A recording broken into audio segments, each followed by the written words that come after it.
Hello everyone. So here in this video we are going to cover chapter number 2 of your Indian economic development, that is Indian economy from 1950 to 1990। पिछले chapter में हम लोगों ने बात की थी Indian economy on the eve of independence, और यहाँ पे हम बात करेंगे 1950 से 1990 तक different sector of economy, that is agriculture, industry, occupation structure, infrastructure, इनमें क्या क्या चेंजेस आ रहे थे। बिकॉज 1950 वॉज द ईयर जब हम आज़ाद हो चुके हैं, 1950 में हम लोग अपना कॉन्स्टिट्यूशन लिख चुके हैं, अब सब कुछ हमारे हाथ में है, हमारी कंट्री की अपनी गवर्नमेंट है, तो पॉलिटी से रिलेटेड डिसीजन, इकोनॉमी के रिलेटेड डिसीजन, इकोनॉमी को डेवलप करना, ग्रोथ की बात करना, राइट, इकोनॉमी में सस्टेनेबिलिटी लाना, ये सब अब हमारी कंट्री की गवर्नमेंट की जिम्मेदारी हो गई थी। तो यहाँ पे चीज़ें किस तरीके से हुई ये इस चैप्टर में हमें देखना है, and for that we are referring the NCERT। इस इंडियन इकोनॉमिक डेवलपमेंट की NCERT is the best source to cover, और ऐसा भी नहीं है कि बहुत डिटेल में एक्सप्लेनेशन है या बहुत शॉर्ट में एक्सप्लेनेशन है, तो एक मॉडरेट फॉर्म में टॉपिक को एक्सप्लेन किया गया है, तो इट इज़ बेटर कि आप NCERT को फॉलो करें सो दैट हम लोग सारे इंपॉर्टेंट एंड माइन्यूट फैक्ट भी कवर कर लें। अब बात आती है बिफोर स्टार्टिंग द टॉपिक जो चैप्टर में मेंशन है, यहाँ पे इस चैप्टर में स्टार्ट किया गया 3 टाइप ऑफ इकोनॉमी से। क्यों 3 टाइप ऑफ इकोनॉमी की बात की गई है? पहले क्योंकि इंडिया के सामने ये एक चैलेंज था कि हम कौन सा मोड ऑफ इकोनॉमी पैटर्न जो है वो फॉलो करें। 3 टाइप ऑफ इकोनॉमी क्या होती है? वन इज़ कैपिटलिस्ट, जिसको मार्केट इकोनॉमी भी बोलते हैं, राइट, इसको फ्री इकोनॉमी भी बोलते हैं, और इसको लेज़र-फेयर भी बोला जाता है, राइट। फिर आता है आपका सोशलिस्ट इकोनॉमी। सोशलिस्ट इकोनॉमी को सेंट्रल इकोनॉमी भी बोलते हैं, प्लान्ड इकोनॉमी भी बोलते हैं, और मिक्स करके सेंट्रली प्लान्ड भी बोलते हैं। अभी हम देखेंगे ये क्या होती हैं। And third we have the concept of mixed economy, right. तो when we talk about capitalist economy, capitalist या मार्केट इकोनॉमी की जब हम बात करते हैं, तो ये वो इकोनॉमी होती है जहाँ पे प्राइवेट लोग वर्क करते हैं for the motive of earning profit. Capitalist economy में प्राइवेट लोग काम करते हैं, for example you and I can work, कोई रिस्ट्रिक्शंस इतनी ज़्यादा नहीं है यहाँ पे हम लोग काम कर रहे हैं, और जब आप और मैं काम करेंगे तो हमारा मोटिव क्या होगा? Profit, right. और यहाँ पे मार्केट जो है उसके हाथ में डिसीजन होते हैं। मार्केट मतलब कि क्या? मार्केट मतलब कि डिमांड एंड सप्लाई फोर्सेस में, मार्केट में कंज्यूमर्स, कस्टमर्स कितनी डिमांड कर रहे हैं एंड प्रोड्यूसर कितनी सप्लाई कर पा रहे हैं, उसके बेसिस पे आप मार्केट रिलेटेड डिसीजन लेते हो कि प्रोडक्ट का प्राइस क्या रखना चाहिए। तो जो प्राइस मैकेनिज्म आप फॉलो करते हो वो मार्केट से रिलेटेड होती है, यानी कि डिमांड एंड सप्लाई से रिलेटेड। उसी के साथ साथ कैपिटलिस्ट इकोनॉमी में गवर्नमेंट का इंटरफेयर नहीं होता, गवर्नमेंट रोक नहीं लगाती है, गवर्नमेंट रिस्ट्रिक्शन नहीं लगाती है। गवर्नमेंट चाहती है कि private people will come and work so that की ग्रोथ हो सके, सो दैट कि मार्केट में कंपटीशन क्रिएट हो सके। कैपिटलिस्ट इकोनॉमी में क्योंकि प्राइवेट प्लेयर काम कर रहे हैं तो कंपटीशन भी बिल्कुल एग्जिस्ट करता है, कंपटीशन एक की रोल प्ले करता है। तो yes, capitalist market is a market where private people work for the motive of earning money. The price decision is taken by the market, that is by the demand and supply forces. Government will not interfere, government अपनी तरफ से कोई restriction नहीं लगाती कि ये काम आप नहीं कर सकते हो, इस चीज़ में आपको इतना इम्पोर्ट एक्सपोर्ट नहीं कर सकते हो या इतना टैक्स देना पड़ेगा, तो गवर्नमेंट इंटरफेयर नहीं करती है। और कंपटीशन यहाँ देखने को मिलता है। इसके एग्जांपल की अगर मैं बात करूँ तो USA is one of the example of the capitalist economy. Capitalist economy की बात करने वाले अगर इनिशियल जो इकोनॉमिस्ट थे उसमें नाम आता है जो फादर ऑफ इकोनॉमिक्स कहलाते हैं, एडम स्मिथ का। फिर आती है socialist economy. Socialist economy centrally planned economy, जहाँ पे government will take decision, government decision लेती है, एंड व्हेन गवर्नमेंट के हाथ में पावर होती है प्राइस रखने की, गवर्नमेंट काम कर रही है, तो गवर्नमेंट का मोटिव होता है social welfare. Government will not work for the motive of earning money, government का मोटिव है सोसाइटी का वेलफेयर होना चाहिए। प्राइस कौन डिसाइड करेगा? गवर्नमेंट। फुल्ली कंट्रोल किसका है? गवर्नमेंट का। और इस टाइप की मार्केट में कॉम्पिटिशन नहीं होता है, because government is working, government काम कर रही है, गवर्नमेंट डिसीजन ले रही है, तो कॉम्पिटिशन यहाँ पर नहीं होता है। इससे सोशलिस्ट इकोनॉमी का एग्जाम्पल है USSR, और आज की डेट में रशिया, बिकॉज USSR 1991 में डिसइंटीग्रेट हो गया था। इसके की प्रोपोनेंट फादर ऑफ सोशलिज्म बोला जाता है कार्ल मार्क्स को, तो right, Karl Marx is a name associated with the socialist economy.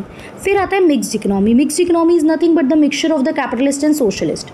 Mixed economy में प्राइवेट लोग भी काम करेंगे, सरकार भी काम करेगी। प्राइवेट कंपनी का डिसीजन प्राइवेट लोग लेंगे, गवर्नमेंट का डिसीजन गवर्नमेंट लेगी। प्राइस आप लोग मार्केट के थ्रू, डिमांड एंड सप्लाई के थ्रू रखोगे, लेकिन येस, अगर गवर्नमेंट को लगता है तो government can come in between and government can interfere. Government बीच में आ सकती है और गवर्नमेंट इंटरफेयर भी बिल्कुल यहाँ पे कर सकती है। क्लियर?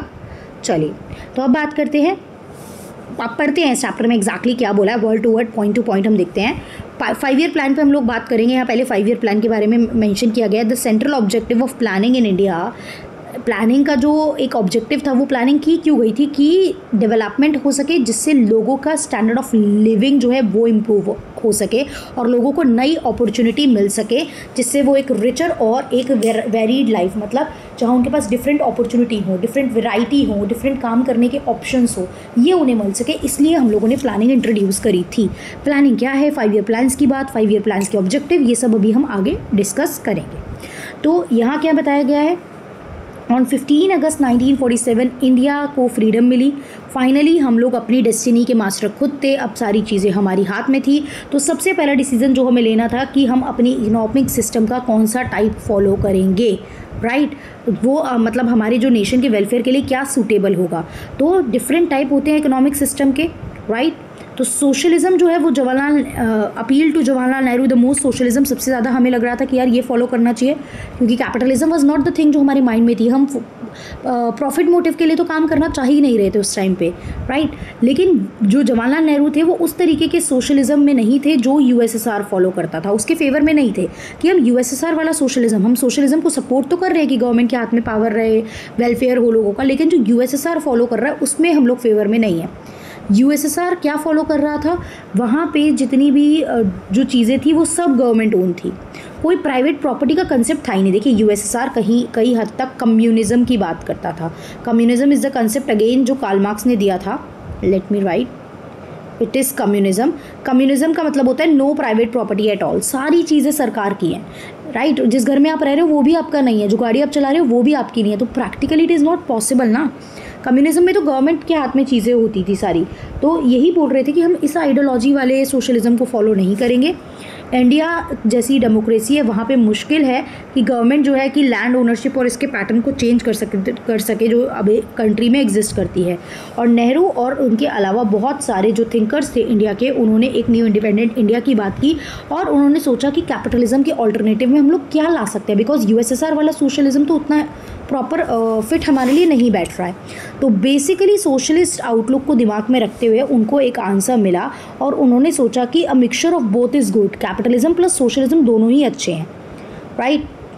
तो इंडिया सोशलिस्ट सोसाइटी होगी जिसमें एक स्ट्रॉन्ग पब्लिक सेक्टर तो होगा, सरकारी जो ग्रुप है वो ज़्यादा स्ट्रॉन्ग होगा, लेकिन यहाँ पे प्राइवेट प्रॉपर्टी का कंसेप्ट भी हमें देखने को मिलेगा, राइट। गवर्नमेंट जो है वो प्लान करेगी चीज़ों को, गवर्नमेंट वुड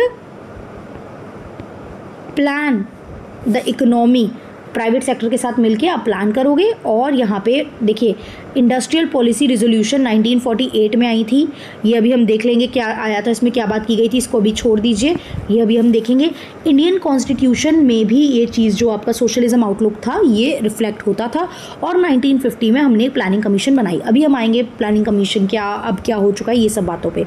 ये देखिए यहाँ पे ये इस बॉक्स में तीनों सिस्टम मैंशन किए गए हैं, ये आप पढ़ लेंगे, ये मैं आपको समझा चुकी हूँ। व्हाट इज़ मार्केट इकोनॉमी यानी capitalist economy, what is socialist economy and what is mixed economy, right. ये तीनों हम देख चुके हैं। उसके बाद यहाँ पे बात आती है देखिए प्लानिंग कमीशन की।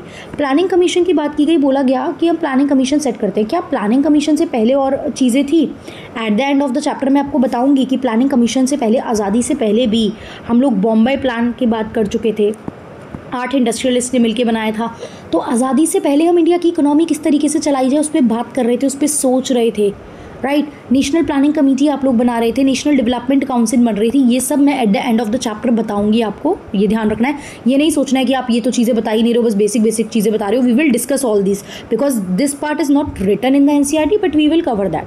तो आज़ादी से पहले हम लोग अपनी जो है बात कर रहे थे, आज़ादी से पहले भी हम लोग अपने कंट्री की इकोनॉमिक सिस्टम की, बट अब आज़ादी की बात तो करनी ही करनी है, आज़ादी के बाद तो पावर आपके हाथ में है, आपको डिसीजन लेना ही लेना है, राइट। तो ये डिसीजन लिया गया 1950 में कि हम सेपरेट ऑर्गेनाइजेशन बनाएंगे by the name planning commission, और planning commission will make plan. देखिए जैसे कि आपका गोल है, फॉर एग्जांपल किसी का डॉक्टर बनना है, किसी का प्रोफेसर बनना है, तो प्रोफेसर बनना is your main goal, ultimate long term goal, right. But professor बनना है, लेट से आपको अच्छी एजुकेशन प्रोवाइड करनी है, दिस एंड दैट आपके कुछ गोल हो सकते हैं, बट उसके लिए आपको कुछ शॉर्ट टर्म गोल भी तो अटेन करने होंगे, राइट। ये आपको ग्रेजुएशन करनी है, उसमें अच्छा स्कोर लेना है, अच्छी जगह से पोस्ट ग्रेजुएशन करनी है, फिर आपको ये एग्ज़ाम निकालना है। तो ये सब कुछ बेसिक शॉर्ट टर्म गोल्स भी होते हैं। तो इसी तरीके से प्लानिंग को लेके भी बात की गई कि देखिए कुछ तो लॉन्ग टर्म गोल है, हम अपनी कंट्री में ये चीज़ें चाहते हैं, वो भी हम देखेंगे लॉन्ग टर्म गोल, लेकिन उसके साथ साथ हम कुछ शॉर्ट टर्म गोल भी सेट करेंगे कि हम आने वाले 5 सालों में ये चीज़ अचीव करेंगे, और फिर at the end of 5 year we will evaluate कि हमने जितना सोचा था उससे हमने कितना अचीव कर लिया। राइट, आप अपनी परफॉर्मेंस को मेज़र करोगे, बिकॉज आपने गोल सेट कर लिए और आप मेज़र नहीं कर रहे हो कि हमने जितना सोचा था उतना कर पाए या नहीं कर पाए, तो वो सारे गोल्स फिर वेस्ट है, उनका कोई रिजल्ट या आउटपुट ही नहीं है। राइट, तो प्लान क्या होता है अगर हम देखें, प्लान का मतलब है कि आप किस तरीके से रिसोर्सेज को, नेशन के रिसोर्सेज को सब एफिशिएंटली इफेक्टिवली यूज़ कर रहे हो। एफिशिएंटली और इफेक्टिवली का मतलब क्या होता है कि उनका वेस्टेज ना हो, उनका नुकसान ना हो। और प्लान मतलब होता है कि आप एक वे ऑफ एक्शन बना रहे हो कि आप किसी चीज़ को कैसे करोगे। उसको करने से पहले आप एक आप एक एक्शन रेडी रखते हो कि हम किस तरीके से काम करेंगे। तो एक तरीके से प्लानिंग में जब आप प्लानिंग करते हो, जब आप प्लान बना रहे हो, तो आप एडवांस में ही डिसाइड कर रहे हो कि आगे आने वाले समय में फ्यूचर में आपको क्या करना है। जैसे कि आप डेली स्टडी टारगेट एक वीक के सेट कर रहे हो कि इस हफ्ते मुझे ये डेली करना है, तो 4 घंटे ये पढ़ना है, 2 घंटे ये पढ़ना है। तो आप क्या कर रहे हो, आप अभी डिसाइड कर रहे हो पहले से एडवांस में कि आपको आने वाले समय यानी फ्यूचर में करना क्या है। तो प्लान के कुछ जनरल गोल्स होते हैं, कुछ स्पेसिफिक ऑब्जेक्टिव होते हैं जो आपको अचीव करने होते हैं एक फिक्स पीरियड ऑफ टाइम में। टाइम पीरियड फिक्स करते हो कि वीकली टारगेट है, मंथली टारगेट है, ईयरली टारगेट है। तो इंडिया ने जो शॉर्ट टर्म ड्यूरेशन चूज़ की थी वो 5 ईयर चूज़ करी थी, जिसको हम लोग 5 ईयर प्लान बोलते हैं। अब ये 5 ईयर प्लान का जो कंसेप्ट है ना, ये हमने सोवियत यूनियन से बोरो करा था। When we are making the constitution, तो हम अलग अलग कंट्री की कुछ अप्रोचेस को बोरो कर रहे थे और अपनी कंट्री के अकॉर्डिंग उनको ढाल के अपने कॉन्स्टिट्यूशन में मेंशन कर रहे थे कि हम अपनी कंट्री में इस चीज़ के रिगार्डिंग ये करेंगे, उस चीज़ के रिगार्डिंग वो करेंगे। तो इसी तरीके से जो ये 5 ईयर प्लान्स का मॉडल है, ये सोवियत यूनियन फॉलो करता था, तो हमने सोवियत यूनियन से ये कंसेप्ट को बोरो कर लिया था। राइट, तो 5 ईयर प्लान्स बनते थे। This long term plan is called perspective plan, and 5 year plan जो है वो एक बेस देते थे पर्सपेक्टिव प्लान को। लॉन्ग टर्म ऑब्जेक्टिव क्या थे वो भी हम लोग देखेंगे। देखिए, it will be unrealistic to expect all goals of a plan to be given equal importance. सारे प्लान्स को इक्वल इंपॉर्टेंस ऐसा नहीं होता। कुछ गोल्स जो होते हैं वो ज़्यादा रिलेवेंट होते हैं, कुछ गोल उतने ज़्यादा रिलेवेंट नहीं है, कुछ चीज़ों पे हम पहले फोकस करेंगे। Right, so for example the goal of introducing modern technology may be in conflict with the goal of increasing employment. आप मॉडर्न टेक्नोलॉजी ला रहे हो और आप ये भी कह रहे हो कि हमें एम्प्लॉयमेंट जनरेट करनी है, तो एम्प्लॉयमेंट जनरेट करनी है और टेक्नोलॉजी ला रहे हो, तो टेक्नोलॉजी की वजह से तो लोगों की ज़रूरत कम है। टेक्नोलॉजी ह्यूमन को रिप्लेस कर रही है, तो जहाँ 10 लोग रिक्वायर्ड होते थे अब सिर्फ 5 लोग रिक्वायर्ड हैं। तो ये दोनों ऑब्जेक्टिव एक साथ अगर आप रखोगे तो दोनों एक दूसरे को कॉन्ट्राडिक्ट कर रहे हैं, ये वो समझाने की कोशिश कर रहा है। तो इसलिए प्लानर्स को सारे गोल्स को बैलेंस करके चलना जो है वो बहुत ज़्यादा ज़रूरी था। हमारे जो 5 ईयर प्लान्स थे वो यहाँ पे आपको बेसिक चीज़ें बता रहे थे कि किस तरीके से आप चीज़ें अचीव करोगे। अब आज की डेट में प्लानिंग कमीशन एग्जिस्ट नहीं करती है, नीति आयोग करती है, तो हम लोग नीति आयोग भी एट द एंड पढ़ेंगे। बट पहले बेस समझेंगे प्लानिंग कमीशन कहाँ से स्टार्ट हुई, किन आइडियोलॉजी किन ऑब्जेक्टिव के साथ आई, और फिर नीति आयोग है तो उसके क्या आइडियोलॉजी एंड ऑब्जेक्टिव है। राइट, सो हम देखते हैं प्लानिंग कमीशन के जो हेड होते हैं, चेयरमैन होते हैं, आपके प्राइम मिनिस्टर होते हैं। जो भी कंट्री के प्राइम मिनिस्टर होंगे वो प्लानिंग कमीशन के हेड हो जाएंगे। आज की डेट में प्लानिंग कमीशन नहीं एग्जिस्ट करती है। 2014 में जब रीसेंट गवर्नमेंट आई थी तो उन्होंने प्लानिंग कमीशन को चेंज करके कर दिया था नीति आयोग। एंड आने वाली क्लासेस में नीति आयोग हमारा एक टॉपिक बनेगा, जो हम देखेंगे कि नीति आयोग क्या है, इसका फुल फॉर्म क्या है, इसके ऑब्जेक्टिव क्या है, और प्लानिंग कमीशन से नीति आयोग जो आपने किया तो आपने इसमें क्या क्या चेंजेस किए हैं। क्लियर। चलिए अब लॉन्ग टर्म गोल देखते हैं प्लान्स के। आप कह रहे हो कंट्री के लिए प्लानिंग बनानी है, 5-5 साल के प्लान अभी हटा दो। क्यों प्लान करना है, क्या प्लान करके आपको अचीव करना है? तो सबसे पहली बात तो हमें कंट्री में ग्रोथ चाहिए। राइट, इकोनॉमी की ग्रोथ इज़ वेरी इंपॉर्टेंट। हम अपनी कंट्री की ग्रोथ को मेज़र करते हैं किससे? ग्रॉस डोमेस्टिक प्रोडक्शन से, जीडीपी से। तो सिंपल सी बात है, हमें कंट्री का प्रोडक्शन इंक्रीज़ करना है। राइट, आपको प्रोडक्शन जो है वो इंक्रीज़ करना है। सर्विस सेक्टर में भी आपके बैंकिंग जो है, इंश्योरेंस सेक्टर है, मतलब सर्विस सेक्टर में भी हमें एफिशिएंसी लानी है। सर्विस सेक्टर का भी रिजल्ट जो है वो इम्प्रूव करना है, क्योंकि अगर ये सब करोगे, हर सेक्टर में अपनी परफॉर्मेंस इंप्रूव करोगे, तभी आप ग्रोथ जो है वो ला पाओगे। Will discuss this box later, पहले लॉन्ग टर्म सारे गोल्स डिस्कस कर लेते हैं। राइट, जीडीपी के थ्रू आप मेज़र करते हो। जीडीपी क्या है? GDP is the market value of all the goods and services produce in a country during a year. एक साल में आपने कितने गुड्स एंड सर्विसेज का प्रोडक्शन किया, दैट इज़ योर GDP। और ये GDP हमारी कंट्री की ग्रोथ को दर्शाता है, राइट। तो इसीलिए हमारे लिए ज़रूरी है कि हम ज़्यादा से ज़्यादा गुड्स एंड सर्विसेज प्रोड्यूस करें ताकि हम एक अच्छी लाइफ, एक रिच, मतलब हमारी कंट्री में अच्छी ग्रोथ हो सके और एक रिच लाइफ जी पाए, राइट। GDP में अलग अलग सेक्टर को आप इंक्लूड करते हो, एग्रीकल्चर, इंडस्ट्री, सर्विस। ऐसा नहीं है सिर्फ खेती वाला GDP है, इंडस्ट्री से GDP बढ़ रहा है। सारे इकोनॉमिक सेक्टर जितने भी हैं, जो भी कोई इकोनॉमिक एक्टिविटी आप परफॉर्म कर रहे हो, वो आपकी GDP यानी आपकी ग्रोथ में कंट्रीब्यूट करेंगे। तो ये अलग अलग स्ट्रक्चरल जो कॉम्पोजिशन है प्राइमरी, सेकेंडरी, टर्शरी की, सब आपकी GDP में कंट्रीब्यूट करते हैं। तो एक तो लॉन्ग टर्म गोल था ग्रोथ बढ़ाना। दूसरा था हमें मॉडर्नाइज होना है। मॉडर्नाइज मतलब आपको न्यू टेक्निक्स लानी है, टेक्नोलॉजी लानी है प्रोडक्शन की। प्रोडक्शन तो बढ़ाना ही बढ़ाना है, लेकिन प्रोडक्शन बढ़ाने के साथ साथ आपको न्यू जो टेक्नोलॉजी है, नई मशीनें वगैरह अडॉप्ट करनी है। तो आपको प्रोडक्शन बढ़ाना है और नई टेक्नोलॉजी यूज़ करनी है, राइट। तो अडॉप्शन ऑफ न्यू टेक्नोलॉजी को ही मॉडर्नाइजेशन कहा जाता है।